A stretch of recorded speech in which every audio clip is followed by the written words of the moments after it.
Olá, educanda do Santa Mônica Centro Educacional, tudo bem com vocês? Meu nome é professor Wellington de Filosofia. Hoje nós vamos ter uma aula do capítulo 1, Felicidade e Filosofia no Pensamento Antigo, da segunda série do ensino médio. Vamos lá?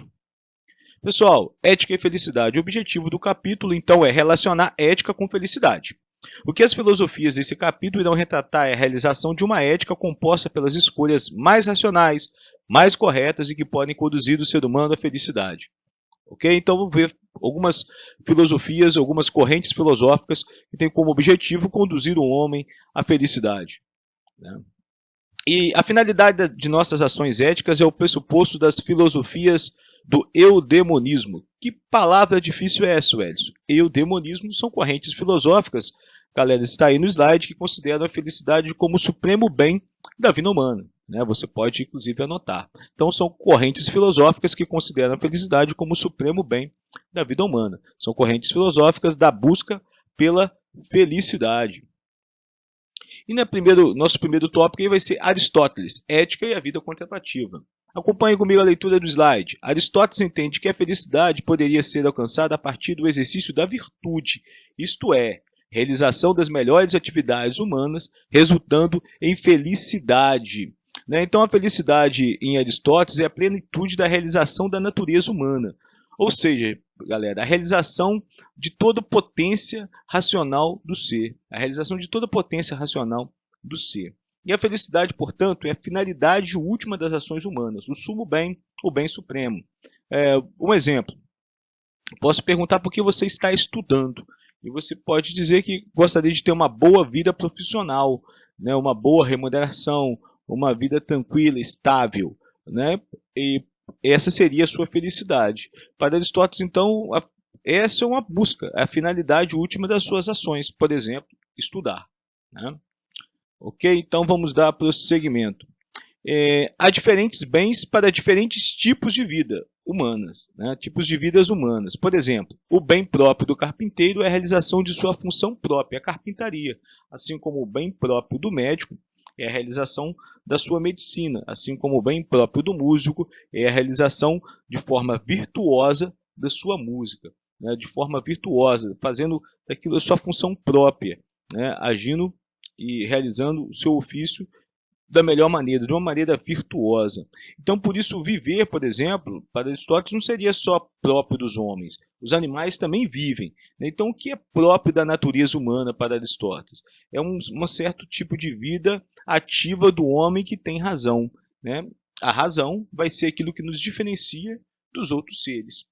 E essa forma de viver era conhecida por Aristóteles como contemplativa ou vida teorética, a vida boa. E é uma vida superior a outras formas de vida, uma vida com virtude. E para atingir essa virtude, Aristóteles colocaria sua ética, a ética que seria do justo meio ou do meio termo. Então, para atingir a virtude é preciso procurar o termo médio. A virtude consiste no termo médio, isto é, no equilíbrio entre duas partes extremamente opostas. Então, um exemplo. A coragem é o justo meio entre a covardia e a valentia. Então, o justo meio é a medida de equilíbrio, é a medianeira, ela evitando tanto o excesso quanto a falta. O meio termo, a escolha equilibrada para Aristóteles é o caminho da felicidade. Então, ele vai traçar toda uma ética voltada para isso e colocando vários tipos de meio termo, de justa medida, para que o homem pudesse alcançar uma vida virtuosa, uma vida ética. Bom, dentro da filosofia para a felicidade, dentro da filosofia para uma vida ética e justa, nós temos também as escolas filosóficas helenísticas, filosofias helenísticas, o ideal do sábio. O helenismo, galera, refere-se a correntes filosóficas do século IV ao século II depois de Cristo, do século IV antes de Cristo ao século II antes de Cristo. E tem aí, eu coloquei como consequência política, o desmoronamento da importância sociopolítica da polis. O que significa isso? Nós sabemos que os gregos eles tinham uma verdadeira alegria, contemplação pela vida coletiva. né? Eles realizavam debates, assembleias, a democracia, a participação do homem nas decisões relacionadas à vida da polis, relacionadas à vida da cidade. Bom, a Grécia passa inicialmente pelo domínio do Império Macedônico e depois pelo Império Romano, e como consequência o homem grego deixou de ser um cidadão e tornou-se um súdito, né? Passou a responder a um rei. Não era ele mais que decidia o futuro da polis, não era os debates na água que decidiam o futuro da polis, era um rei, né? A determinação de um imperador. E isso fez com que os filósofos, né, passassem a recolher a sua filosofia dentro de si mesmo, uma filosofia mais intimista, com suas dores, com suas angústias, ou compartilhando ali com seus pares mais próximos, para aqueles que faziam parte das suas escolas filosóficas. Então, por isso que nós vamos conhecer algumas escolas filosóficas helenísticas. Ok? Vamos dar, então, prosseguimento.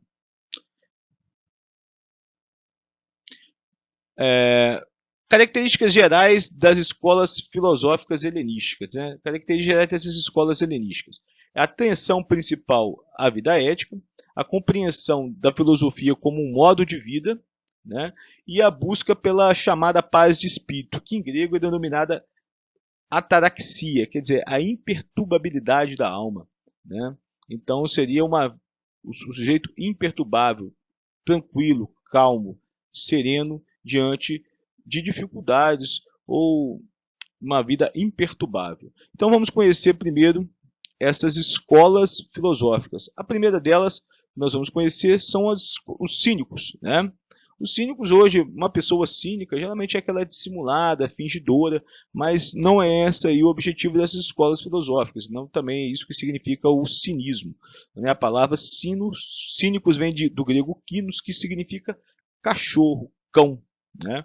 Então nós vamos entender por que tem um pouco a ver essa palavra cínico com cão. O cinismo surgiu em Atenas por volta do século III e século IV a.C., né?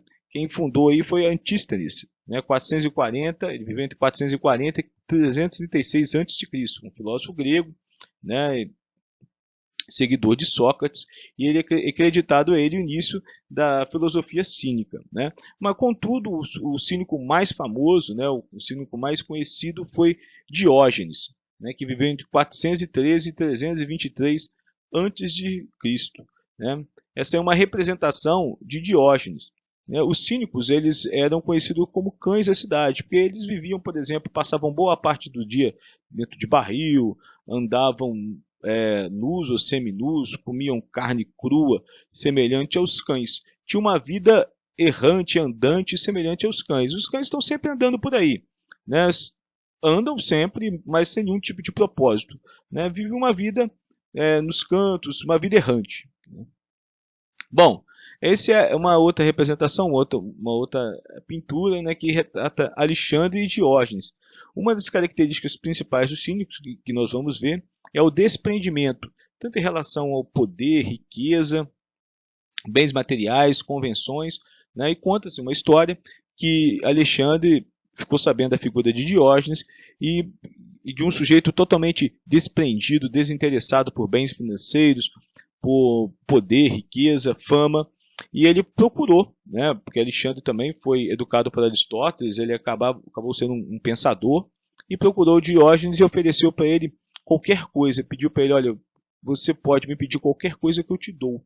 E Diógenes só pediu que ele se afastasse, aí está a imagem da mão dele como se fosse empurrando a Alexandre, pedindo que ele afastasse e que ele estava tampando o seu sol, né? Então Alexandre saiu, né, rindo da figura de Diógenes, que é realmente um sujeito excêntrico. Bom, vamos às características então do cinismo, né? O que é necessário para ser feliz é autarquia, quer dizer, bastar-se a si mesmo, né? Ser feliz com você, né? Desde que saiba se dar conta das efetivas exigências da sua natureza, né? Então, desprezar a riqueza e rejeitar as convenções sociais. Então, os cínicos, por exemplo, eles totalmente desprendidos dos bens materiais e também das convenções sociais. Seria, por exemplo, instituições como a escola, o casamento, né, o próprio Estado, entre outras situações aí, tá? Então, a característica principal dos cínicos é o desprendimento, né? Os cínicos tinham uma vida semelhante à dos cães, andavam sempre por aí, né, com nenhum tipo de objetivo. Eles também não fizeram nenhuma escola filosófica formal, né, estabeleciam ali ensinamentos dos seus conhecimentos, porque também isso era uma forma de convenção para eles. Então era uma vida exemplar. Uma característica importante, gente, dessas escolas filosóficas é que elas não representavam apenas ensinamentos, né? Hoje, por exemplo, você vai à escola, aprende filosofia, você estuda ali inúmeras correntes filosóficas, vai para casa e vive a sua vida, né? O professor também pode ir para casa e viver a sua vida. Mas aquelas escolas filosóficas, elas não ensinavam apenas uma teoria, mas elas apresentavam um modo de ser, o modo de ser filosófico de acordo com o pensamento dessas escolas. As pessoas aprendiam não apenas uma teoria filosófica ou uma forma de conhecimento, mas uma maneira de viver. A filosofia se contava como um modo de vida, né? Bom, a outra escola é o estoicismo, né, fundado por Zenon, né, o fundador do estoicismo. Ele viveu entre 333 a.C. a 262 a.C. Começou a ensinar no Estoá, né, que é o pórtico na entrada de Atenas. O Estoá seria que é comum a gente ir a algumas cidades e na entrada das cidades existia o pórtico, né, que dá ali bem-vindo, que está o nome da cidade, né, aquele portal grande que marca a entrada da cidade. Como o grego perdeu, né, o domínio da cidade, o controle da cidade, essas escolas filosóficas geralmente se encontravam em locais afastados do centro, né, locais mais recolhidos, como por exemplo a entrada da cidade, o Estoá, onde Zenon ensinava aí a sua filosofia, a filosofia estoica. Então vamos ver aí a característica dessa filosofia estoica, tá, galera? A liberdade atinge-se quando se controlam as paixões e os bens exteriores. O estoico domina as paixões não desejando nada. Se o estoico desprezar os bens exteriores, nunca sente falta daquilo que não tem. Consegue ficar imperturbável. O único valor é a sabedoria, né? Então, para a filosofia estoica, né, o homem deveria aceitar a vida como ela é, né, desprezando aí as paixões, os valores, as riquezas. Porque quanto menos o homem desejar, ansiar, menos problema ele vai ter. Imagina uma pessoa, por exemplo, muito rica, de acordo com a filosofia estoica, essa pessoa também teria perturbações, porque ela teria que encontrar formas de manter a sua riqueza, né? Então ela teria desafios na vida, que seria manter a sua riqueza. Ok? A próxima escola filosófica é o epicurismo, né? A escola filosófica fundada por Epicuro de Samos, em 306 a.C. Ele fundou sua escola numa casa que tinha um grande jardim, por isso que ela era conhecida como a filosofia do jardim. Diferente do epicurismo e diferente, por exemplo, do cinismo, a finalidade da vida é o prazer, né?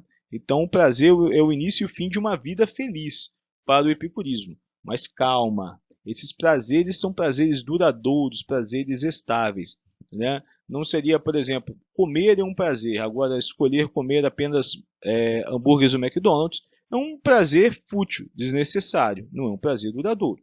Alimentar é um prazer, mas escolher o que comer ou comer somente do McDonald's é um prazer considerado fútil, desnecessário. Então, para Epicuro, né, a finalidade da vida é o prazer, a busca do prazer. A amizade é um prazer, né, a sabedoria seria uma espécie de prazer. Às vezes eu posso ir por algum lugar, né, ganhar uma passagem, viajar, e eu não conheço ninguém, né, nessa viagem, eu não tenho com quem conversar. Eu vou frequentando os lugares, mas de repente eu percebo que me falta alguma coisa, falta a companhia, falta o amigo, falta uma pessoa para quem eu possa compartilhar minhas ideias, as minhas alegrias, a emoção da descoberta, né, dessa viagem. Então, para Epicuro, diferente dos outros pensadores, a finalidade da vida a vida é o prazer, mas esses prazeres são prazeres duradouros, prazeres estáveis, não prazeres momentâneos, não prazeres que poderiam trazer mais problemas do que soluções. Né? E aí está a representação do jardim, a filosofia do jardim, do epicurismo. Né? No jardim todos eram iguais, homens, mulheres, né, crianças, aceitavam todos, né, sabendo que isso não era uma realidade em Atenas, né, que existiam os escravos, os estrangeiros, né, que eram pessoas que tinham um outro tipo de olhar dentro da cidade. Então, a finalidade da vida, no epicurismo, é a busca da felicidade obtida ao se atingir a ataraxia, a ausência de distúrbios, a tranquilidade, a imperturbabilidade da alma. Tá certo? Vamos aqui à próxima escola filosófica, que é o ceticismo. O ceticismo é a nossa última escola filosófica. O fundador do ceticismo é o grego Pirro, né, no século IV a.C. A atitude que o sábio deverá assumir é a da afasia, ou seja, calar e jamais expressar qualquer julgamento definitivo. Observe, para o ceticismo, a paz de espírito só pode ser adquirida quando se compreende que a verdade não existe. Né? Para o ceticismo, a verdade não existe. Se ela existisse, seria impossível conhecê-la. Se fosse possível conhecê-la, seria impossível comunicá-la. Vamos pegar um exemplo. Para os gregos, a Terra era plana. Depois, né, no período do Renascimento, né, os pensadores lá, como Galileu, como Copérnico, entendem a Terra como redonda. Mais tarde, a Terra é entendida como elíptica. Né? Então, segundo o cético, como afirmar uma verdade, por exemplo, se alguns conhecimentos, como a forma geométrica da Terra, foi alterado durante tanto tempo. Né? Se você pegar um livro, por exemplo, de medicina, na década de 20, vai dizer que a tuberculose é uma doença sem cura. Né? E hoje, felizmente, é uma doença curável. Então o ceticismo fala, olha, diante de possibilidades de mudança, né, é impossível afirmar qualquer verdade. E procurar a verdade também traz o indivíduo desequilíbrio, já que ele vai ter, né, uma vida perturbável tentando expressar e defender uma verdade. Então, o mais prudente é suspender do juízo e não aceitar como definitivo nenhum tipo de verdade, nenhum tipo de pensamento. Ok, galera? Espero ter ajudado vocês. Né? Dê uma lida lá no nosso conteúdo no livro Sais, no capítulo 2, né? E até a próxima videoaula.